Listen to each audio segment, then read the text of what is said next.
It's Primus Tracks with Josh and Frankie. What a couple of gems.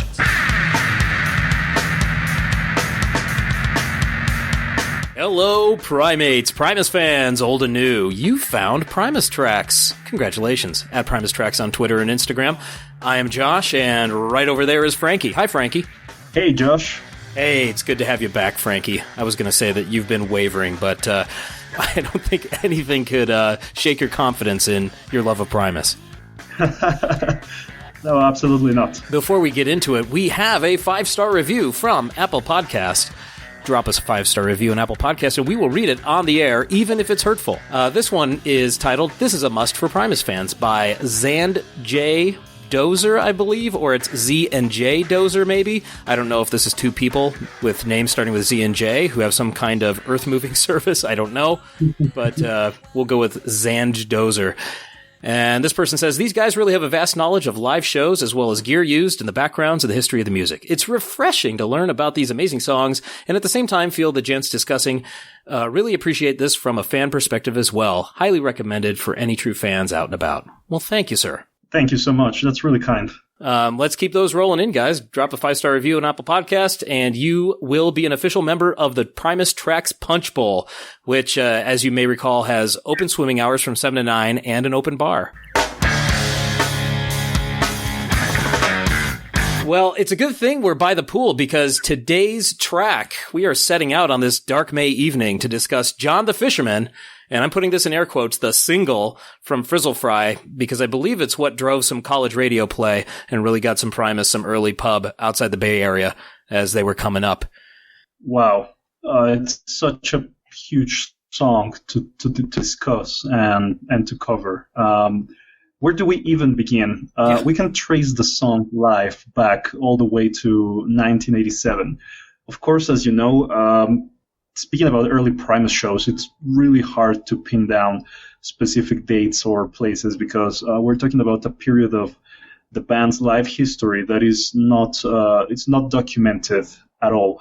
So at least we know that the song emerged as soon as 1987, and then we know that its first recorded appearance was on the Sausage demo tape. And it differs quite a lot from the track that would become the standard on Frizzle Fry.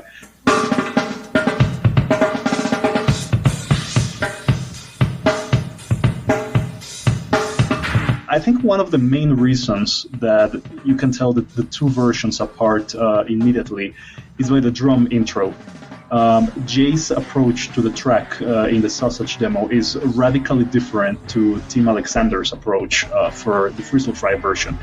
Well, the Sausage demo it's out there, and you can find it on YouTube, and it's got, I believe John the Fisherman is the first track on there, which is great because it's also the first track on Suck on This. So it seems like it was the band's calling card tune at the time to a degree. So we know they performed I don't know, hundreds of times. They performed this song dozens and dozens of times at least. We have 298 documented live performances, and there are probably many more. But that Sausage demo, of course, has Jay Lane, as you mentioned, and the guitar player Todd Huth, who created the guitar parts for this wonderful tune. If you're not familiar, please do yourself a favor and find Todd on YouTube. His username is Todd Huth Plays, no spaces. On his YouTube channel, he gives a demonstration on how to play the guitar parts for this song as he wrote them. And there's a couple of things that stand out from that video, and I'm getting into a little bit of nitty-gritty here, but on that ascending riff, da-na-na, he's alternating his down and his up strokes in that ascending part. So he's strumming down, up, down. And when I was a kid playing guitar, I took all my cues, I guess, from Anthrax, because I was like playing downstrokes on everything. I had no sense of strumming, and I think that's why I have carpal tunnel at this young age.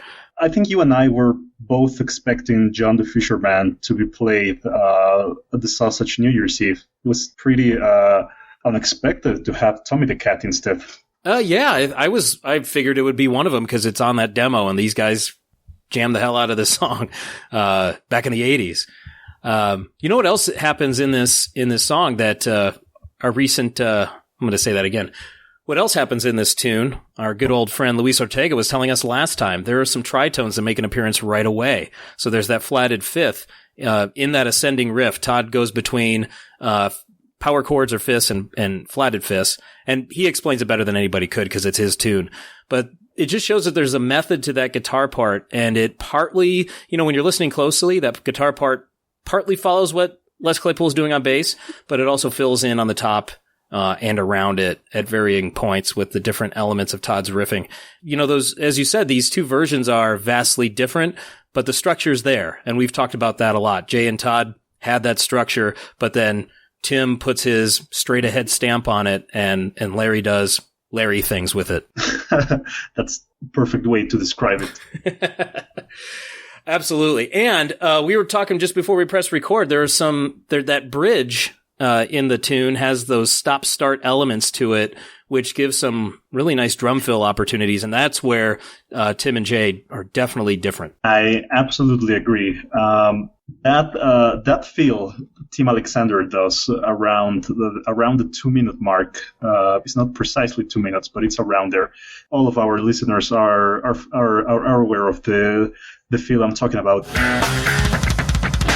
It's absolutely insane. I think we have discussed previously that it's pretty hard to find a cover on YouTube which replicates perfectly what Larry, Les, or Tim can do. But I would like to mention a guy called Mauro Rodriguez. He's Brazilian, and he uploaded a John the Fisherman drum cover 5 years ago. And it's actually a popular video. It's got a lot of visits. But I mean, this guy has the song figured out note by note. He's got all the feels absolutely down. It's really crazy. I urge our listeners to check that video out. John the Fisherman drum cover, Mauro Rodriguez, absolutely mind-blowing.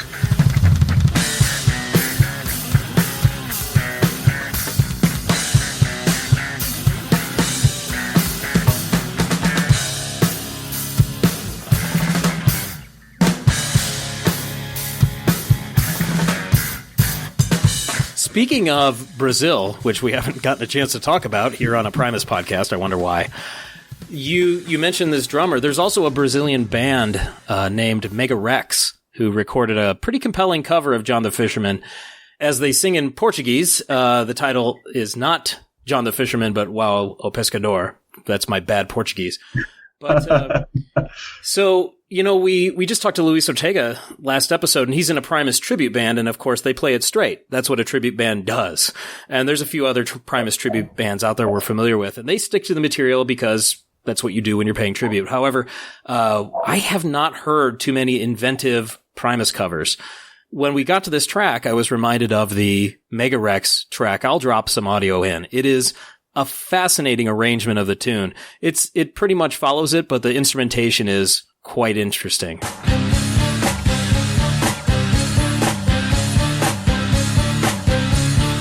There's another one out there, and we won't get to this track for a long time, but there's a Norwegian blues guitarist named Bjorn Berge who covered the track Antipop in a really rambly, jangly, bluesy hoedown slide guitar style, I guess.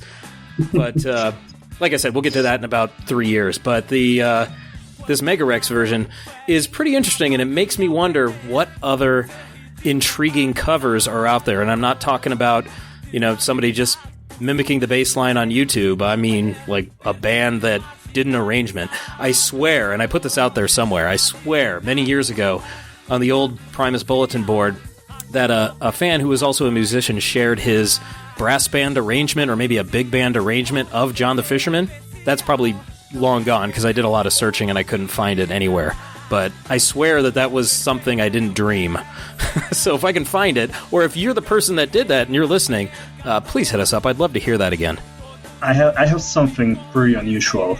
Around 3 years ago, I saw a cover of Jerry Was a Race Car Driver on YouTube, but it was played by, it was a guy playing bass, and there was also a drummer in the video. There was no guitar, and they were not playing a strict cover of the song. They were actually doing an interpretation. and they were Japanese. It was pretty amazing. I'm gonna try to find that so we can play it, because when you started talking about interpretations which are radically different from the studio cuts, I immediately remembered those guys. Yeah, absolutely. I'd love to hear that too. I've never heard that one. What I love too is that this is a global phenomenon, that people all over the world are putting their stamp on this band, covering this music because it speaks to them in some way. I love that.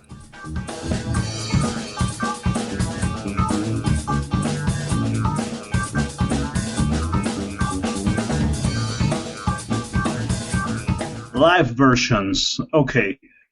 So, as you've already mentioned, the song has been played hundreds of times. It's a staple on live sets. I think, I don't know if you agree with me, but I think it's always been toyed around live. You know, I mean, you have the Rush intro on Suck on This, and I think there are some rare performances during the Green Noga Hype tour where Les solo material actually made a successful crossover to Primus live sets, because they were doing Wamola, and right at the end of Wamola, there were no cuts. They went straight into John the Fisherman. I thought it was a pretty interesting transition. Other than that, I think it's worth pointing out that on some occasions, Les would tease poetry and prose during the intro of the track. That was pretty cool, I think. But I think the most interesting thing that we can point out is the Yellow Sock version of John the Fisherman, because we're talking about people reinventing Primus tracks when they do covers, but in this case, it's Primus themselves reinventing their own song. If you hear the Yellow Sock version of John the Fisherman, it's radically different to the Frizzle Fry version. There's actually a way that you can hear it. Are you familiar with the show in Denmark, Roskilde Festival, June 29th, 1991? Oh, Roskilde is I don't know why that sticks out in my head, but it's one I remember well. Well, it's worthwhile mentioning this show because it's a pro shot footage of the performance from Primus at this festival, and maybe I'm mistaken, but I think it's the only pro shot footage available of a full Primus set from that time period. And, John the Fisherman, in a strict sense, was not on the set list for that concert. But if you search for Roskilde Festival 1991 Primus on YouTube, you will stumble upon a video where they are interviewing the band prior to the show. And they perform the Yellow Sock arrangement of John the Fisherman during the interview. So you have basically an impromptu acoustic rendition of the track, and it's really amazing to see them do that. When you saw you not find I'm doing well in school, it's mine to turn to what to go her. Definitely check that out. Any of the Yellow Sock that you can get your hands on. Definitely get it. That was a weird phrase to say. That's why I'm laughing. There's another live performance. It has to do with Les Claypool telling the story behind this track, and we'll get to that. But on the Fromage Tour of 2003, I believe it was November 15th. I could be wrong about that, but that was in Upper Darby, Pennsylvania. They're playing this song, playing it well and doing what they do. But at some point, Les just stops the song right before the end as they go into the last chorus. And he just stops and tells the origin story of the track. He just stops, and I love that. I don't know what possessed him to do that. It kind of sounded rehearsed because they all just stopped on a dime, or maybe they were just so in sync and he gave them the signal to stop the tune, but it just stops, and then he says, the story behind this is, and he talks about it for like a minute and a half, and I think he even says, sorry to stop the momentum there, and then they just launch back into it and finish the last 25 seconds or something. That reminds me of Les actually sharing the real names behind the characters from Mrs. Blaylin and he did that back in Red Rocks in 2017. Do you recall that? I remember that vaguely because I remember like, she's dead anyway. It was Mrs. Bailey. That's what I remember.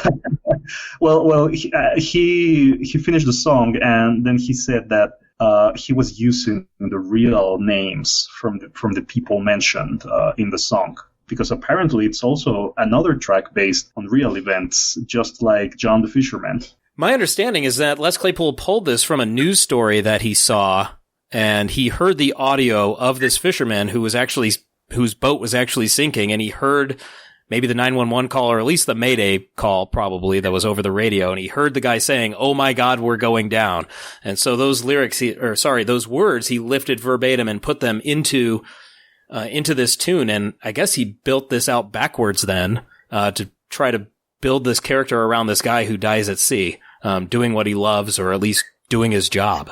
I agree with what you said regarding the lyrics, Josh, and I would also like to add personal interpretation that I have, because when Les sings "A lonely boy finds peace in fishing," it makes me remember this guy at the Bullboard who said that he had a chance to go fishing with Les once, and he wanted to talk to Les about his music and his songs, and Les was he was not open to it. He was giving him like these really dry and short answers, and that reminded me of an interview where Les said that his mind is running all the time. He's always thinking about songs, about characters. He's creating music in his head, and when he goes fishing, it's the only time in his life where he can relax and he's not thinking about anything. So "A lonely boy finds peace in fishing" to me is a pretty autobiographical lyric.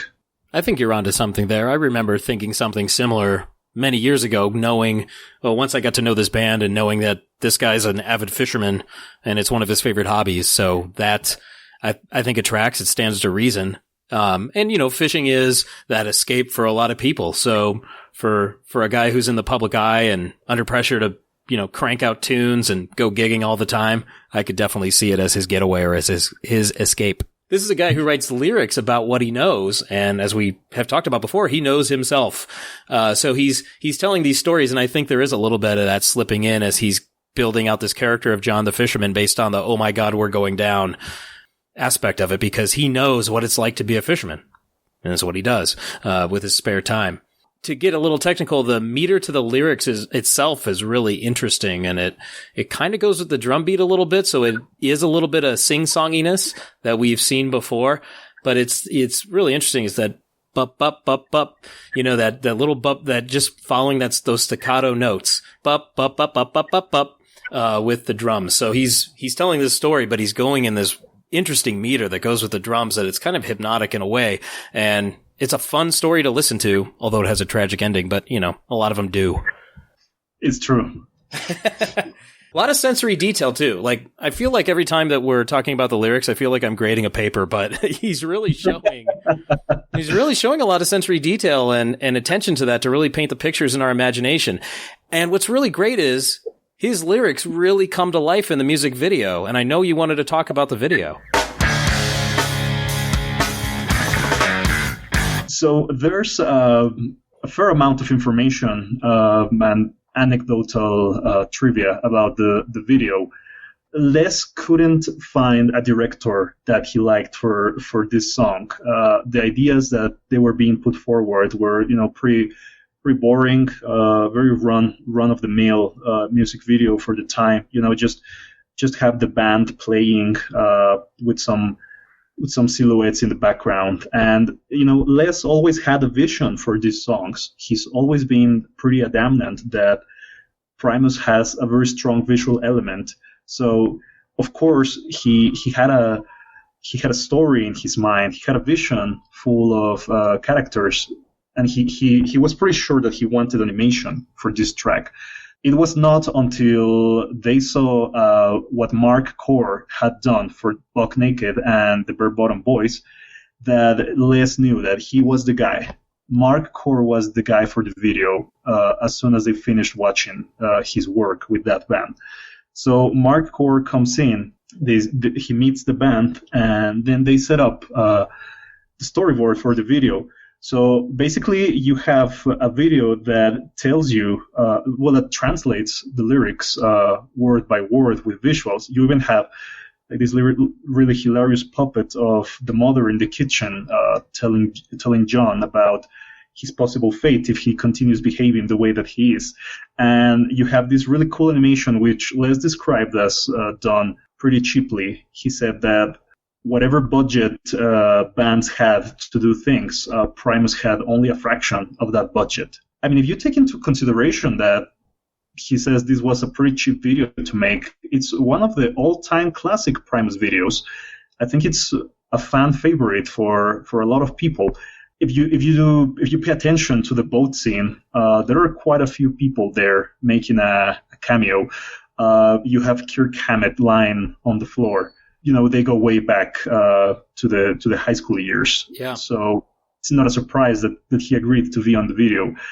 What else? Well, Larry recalled that it was a pretty cold day, and it was the first time that he had been involved in the creation of a music video. I almost forgot to mention that Les and Lur used to buy cheap 8mm cameras, and they would wrap them around plastic bags and toss them into the sea, and that's how they actually got the shots underwater that you see in the music video. So what can I say? It's a really, really classic Primus video. I absolutely loved it. And, popping in the Animals DVD and watching all these videos for the first time, John the Fisherman is the first video that comes on if you hit play. I was immediately mesmerized by the visuals and how everything that Les was singing was translating in real time on screen via characters and animation and these really, really cool shots. You pointed to it. You said it's a classic Primus video, and I think what makes it a classic amongst everything else you said is that they did it on the cheap, and they seem kind of proud about that throughout their careers, that they do everything so cheaply. Les is also quite proud about his looks on that video.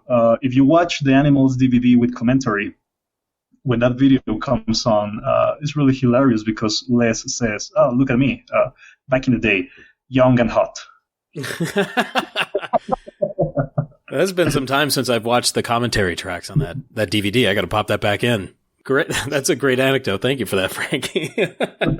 He definitely had a look going there, and it's one of those things. And I know he's used this metaphor before. Actually, he said it's like your high school haircut. You go, what the hell was I thinking? So that's what comes to mind for me. Oh boy, there are videos of me doing stupid stuff when I was 15, and I think they should all be burned. So, make light of it if you can. Thank you for that, Frankie. That video, there's just so much wild stuff going on. Your animation, your filming of the clay mother, which always kind of creeped me out a little bit, and then all the live action stuff with the boat, and the mix of animation and the lyrics and that sort of thing. Great stuff. If you look in your Frizzle Fry liner notes, if you were to look at the credits for the album, right below the lineup, you have the Fart Sandwich Posse, Frankie, which is just a wonderful, wonderful name for a group of people. And they are credited as being the chorus for Calling John the Fisherman, which has 3 or 4 reps at the end of the song there. And listen to this lineup of the Fart Sandwich Posse. We know some of these people, but we have to toss it out because to everybody else, because I don't know all these names. We have Trouse. Everybody knows Trouse. We have Mike Borden, Faith No More drummer.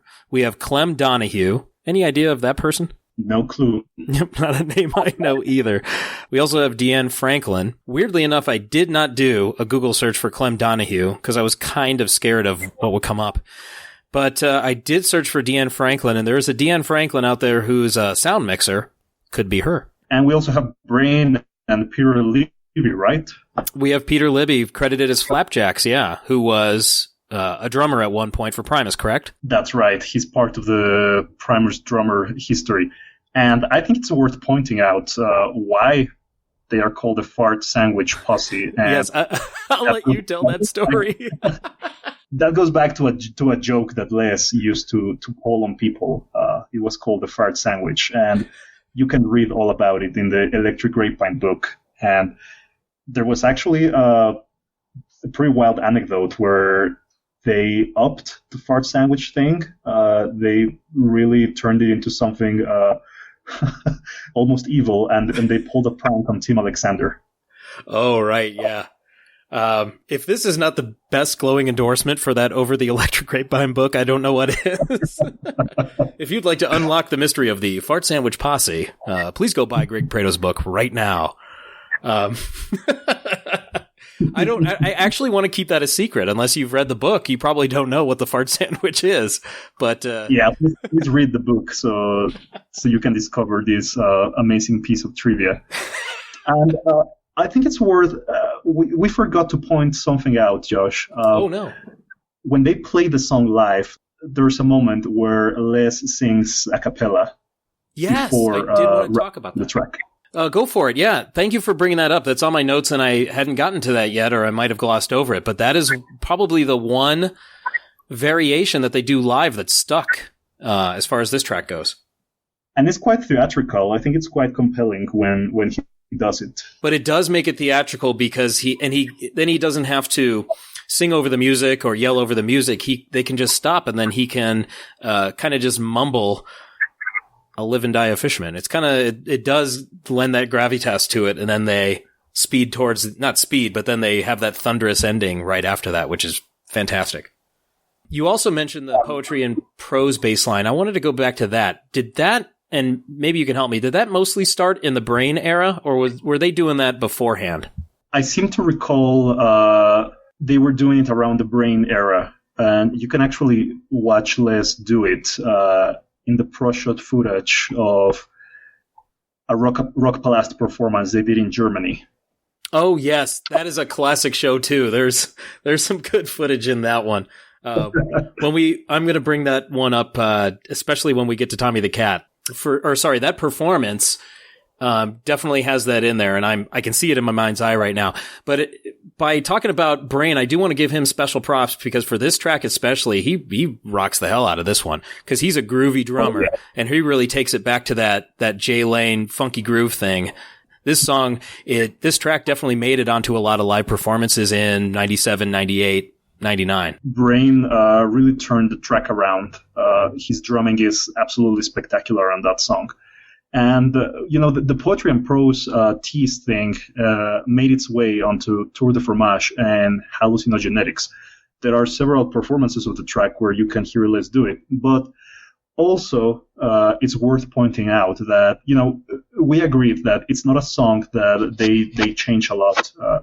It's not a song that they jam with, but they do these little subtle changes that make it interesting live. And I think one of those subtleties is exactly during Tour de Fromage and Hallucinogenetics. It was really interesting to hear what Les would do with the intro. Sometimes, he would do some things on the bass, like effects, or, he would let it linger a bit, or he would come in when you didn't expect it. He was doing interesting things with the song during that tour. Yeah, go check those shows out. There are plenty of them on Toasterland. We can use up all his bandwidth. Or, if you can if you can get your hands on some of those soundboards, they're still floating around out there. I can't recommend those enough. I myself, I've gotten John twice live that I know of, because that show in 95, don't know the set list, unfortunately. A little bit earlier, I posted a photo of Lur's guitar rack from the 2012 tour. And that's actually one of the shows where they played John the Fisherman for me. And I was right on the rail in front of, I was right on the rail in front of Larry, and that was quite a special day for me to be that close to him and to be able to get a shot of his guitar rack. And I took a bunch of other pictures too, most of them when the lights went down. I didn't have a camera for that. But in my recollection, they didn't jam out this tune too much. But they were playing with Jay, and Jay really brings that groove, and I just remember really grooving to this one. And it's one that the crowd reacts favorably to, although I can't point to any tunes that take the sales out of the audience or ruin the evening when they go into it. Every tune gets a cheer, from mild to insanity. Yeah, I've gotten it a few times, and it's always really awesome to hear it live. I haven't witnessed specifically memorable performance from the shows that I attended, but I can point out some interesting live versions. I'm completely obsessed with this this show at the Seahawks Auditorium. I've mentioned it 100 times on the show because we're going back to Seattle. Good to know. It's a really amazing performance. But for the sake of variety, I'm going to mention the concert in Minneapolis at the Orpheum Theater that took place on June 8, 2004. It's a pretty special show, Set 2 was full performance of Frizzle Fry, so of course you get John the Fisherman in there, and it's a particularly energetic performance. Set 1 is what makes the show pretty unique. Let me tell you what they played. Here Come the Bastards, Damn Blue Collar Tweakers, and then The Carpenter and the Dainty Bride, Old Diamondback Sturgeon, Fish On, Mary the Ice Cube, Jerry, and Moth. So that's 6 rainbow songs in a row. Wow. I don't think that has ever happened again.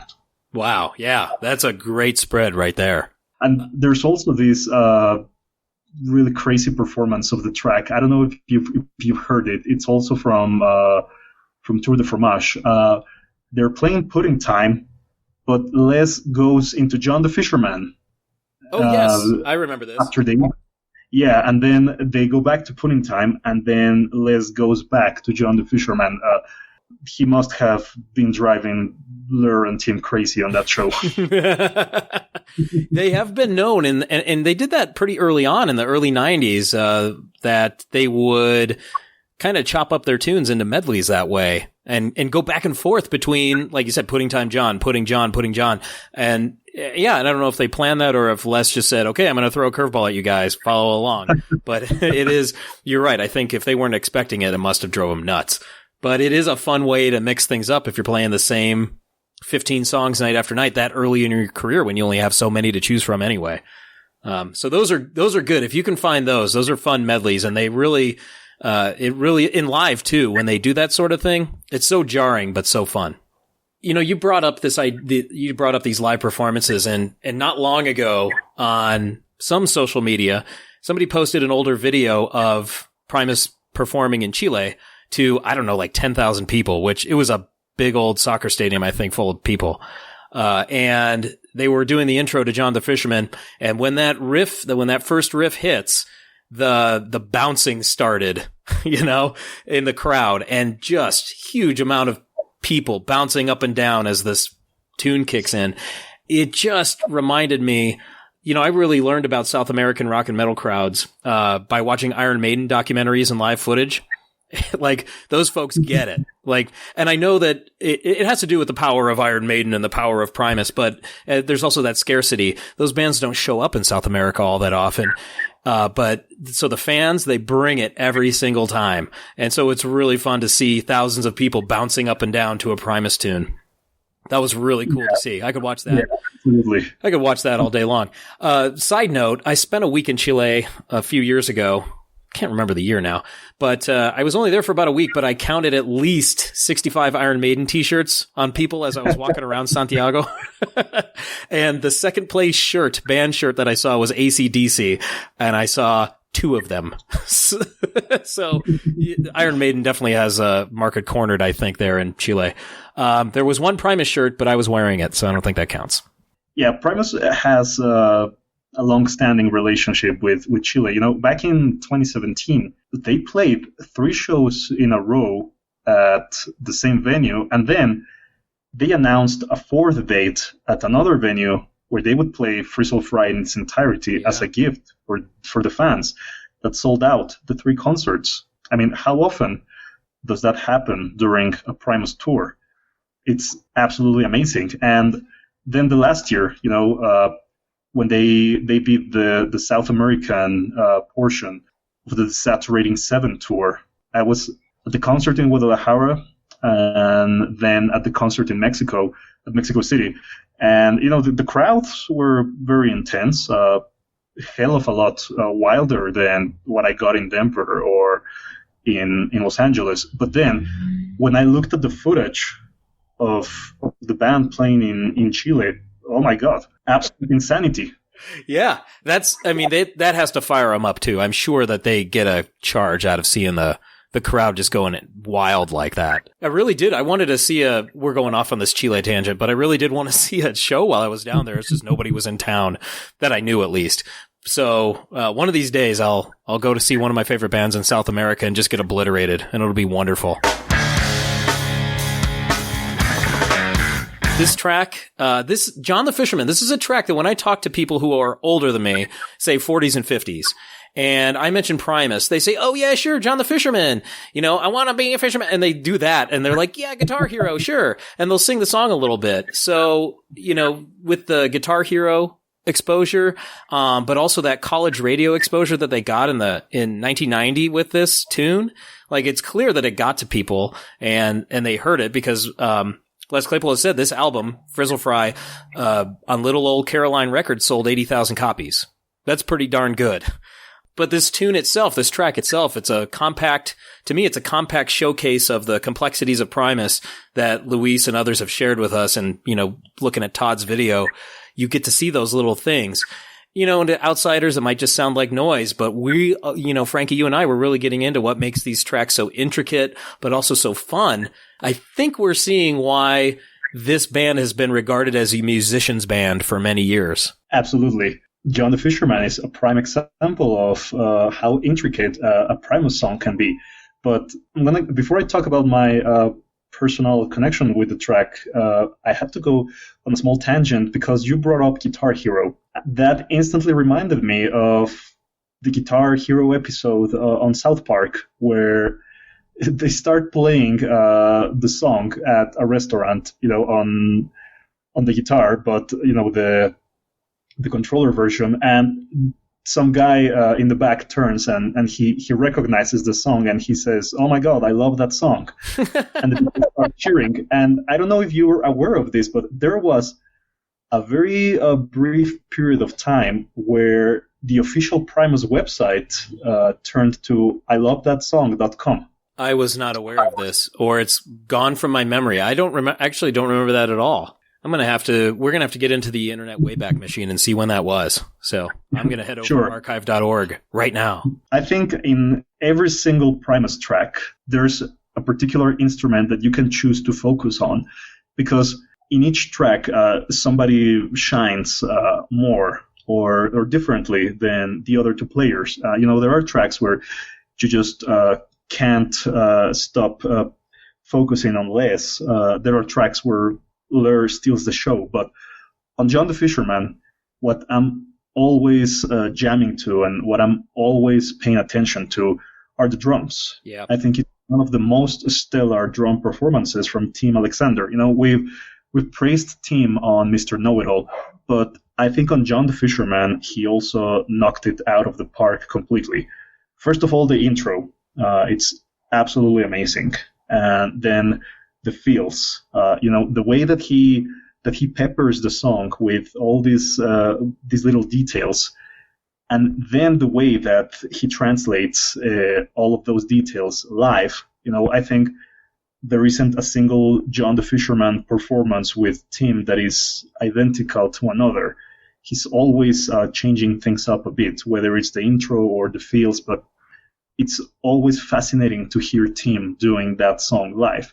And my personal connection to the song is that, I discovered Primus when I was 13 years old. And from that point forward, when I discovered Primus, every single day at school, when I disconnected from what was going on in the classes, I would start playing the drum intro with my pencils on my notebook. Oh, nice.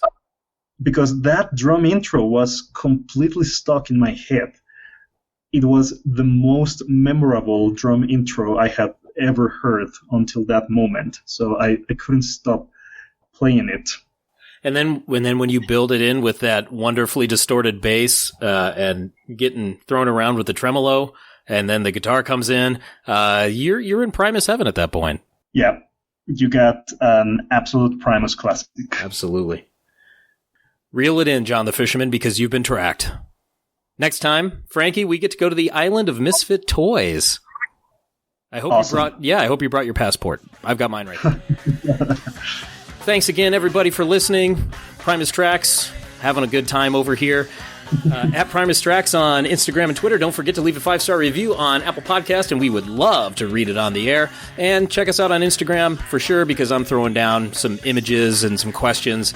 And hey, we need some information. Who the heck is Smiley? Who the heck is Deanne Franklin or whatever her name is? I don't even remember anymore. So help us out. Maybe we can all come together and crowdsource this. And make sure that you check out the covers that we're going to share with you. Yeah, don't forget those covers. There's a lot of good ones of this tune. I think that does it for us. Later days. Willie Mays.